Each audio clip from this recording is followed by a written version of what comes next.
Good morning everyone, and thanks for joining us in the video today. So this marks the 100,000 footy market cap being achieved, being broken, and it's a monumental day on Football Index, guys. They've done they're doing a random giveaway, so you need to buy £10 worth of shares. Okay, I've had a quick glance through the T's and C's. It doesn't look like it needs to be new deposits or anything like that, so you could literally just buy and sell someday.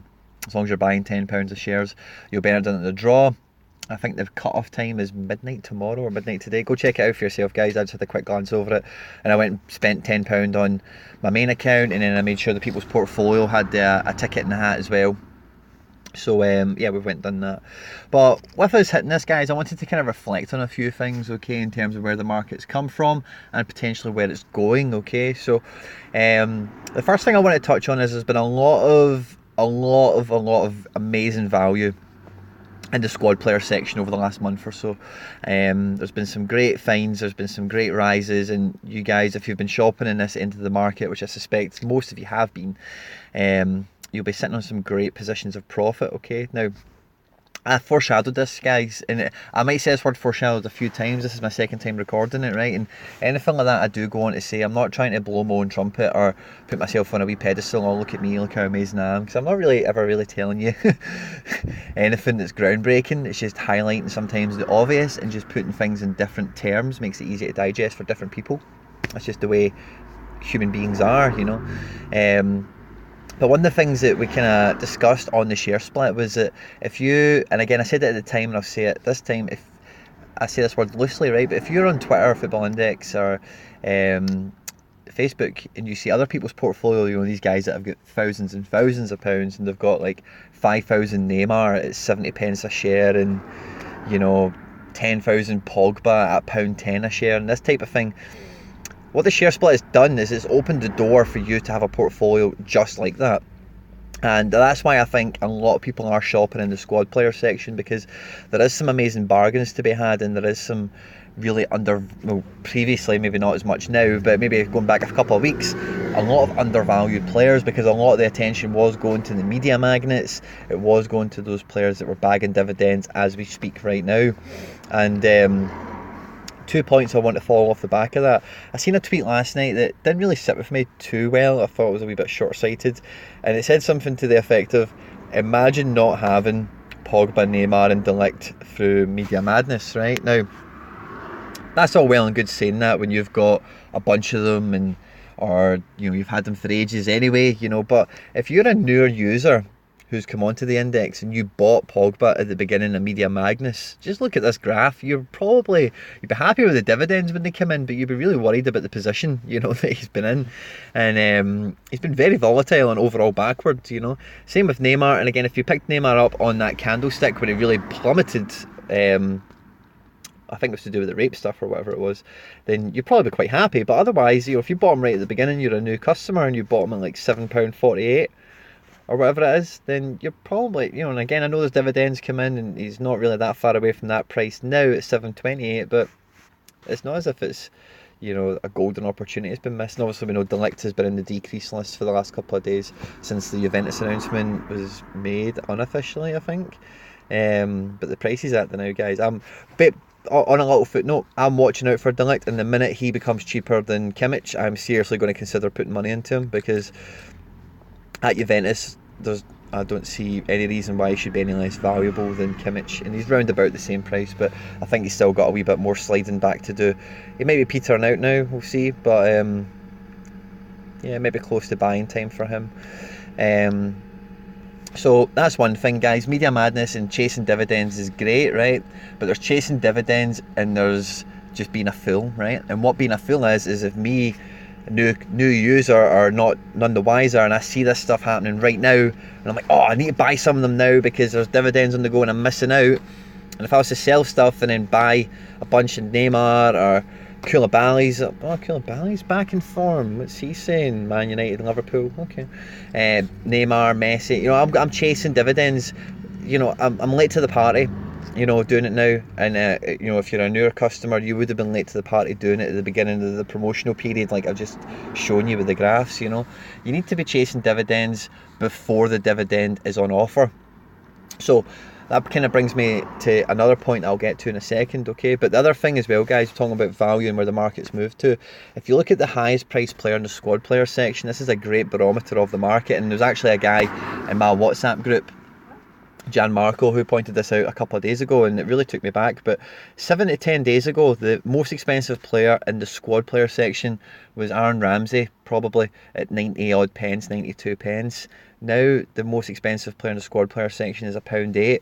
That goes a long way to showing you how massive that section of the market is growing. And if you look at the decrease list, I counted this earlier, it's about 50. There's only about 50 players in the decrease list in the squad player section. Now when you think there's something like 10,000 players or something daft like that on Football Index, to only have 50 of them, and the top 200 is only 200 players, so take them to one side, there's only 50 players going backwards. And even when they are going backwards, it's none of them are monumental, really. Maybe the top 10 or so there are hits that would hurt you, I suppose, but other than that, it's 1 pence swings which are doing nothing really in the grand scheme of things, So that's something to be keeping in mind on, okay?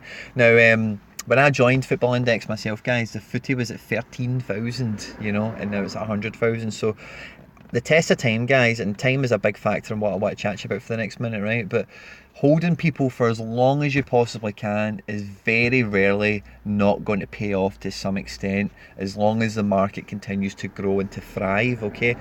Now, there's tweets and there's Facebook posts all the time, right, saying things like, oh, give me some tips, I've got some money, whatever.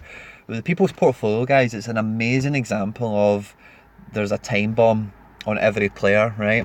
And if you look at, there's 5 episodes, in every episode, guys, I shit you not, every episode there will be a player that off the back of recording a real world event or something has happened and they have flown like no one's business after the episode. And unfortunately none of them have really been the picks that we've made for the portfolio. And I go through all the picks individually, right?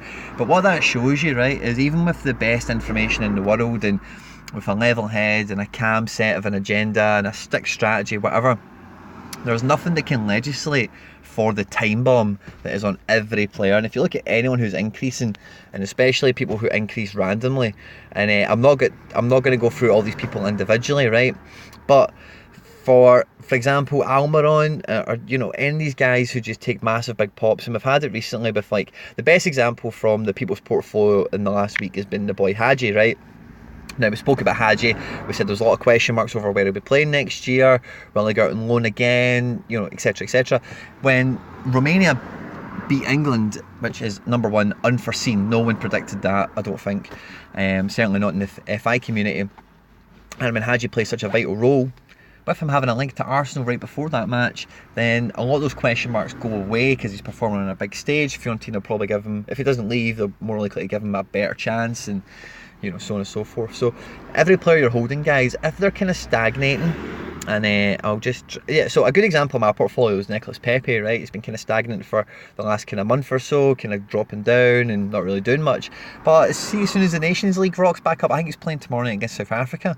If he blitzes South Africa, then he's going to fly away, And if you had him earlier, you may be buying him around this period here, and he's like 278, and you've been a bit disappointed, it goes backwards.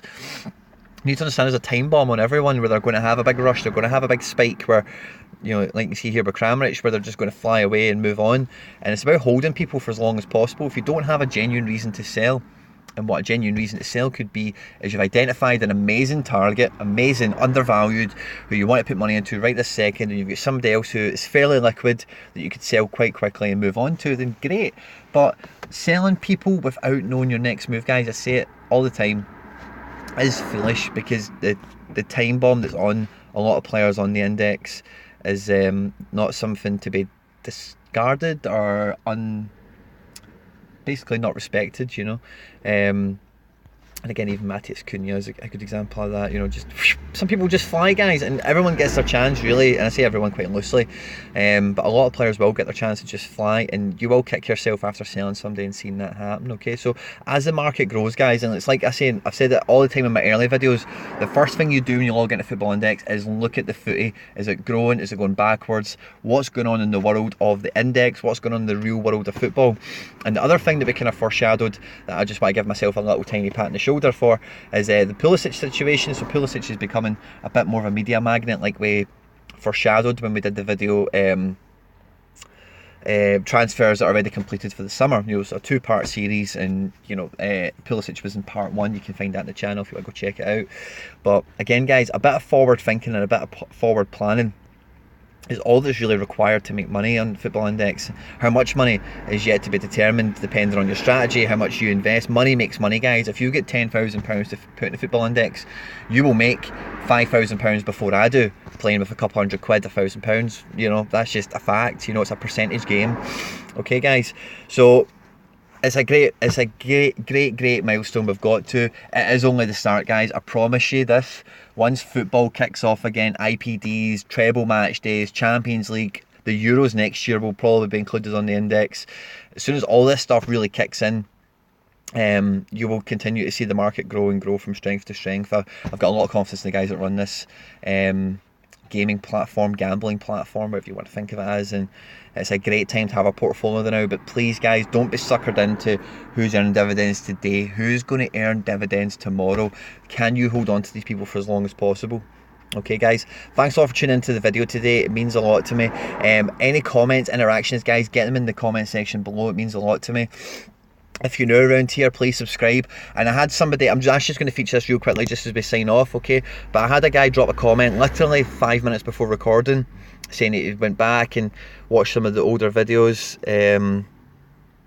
Where is he?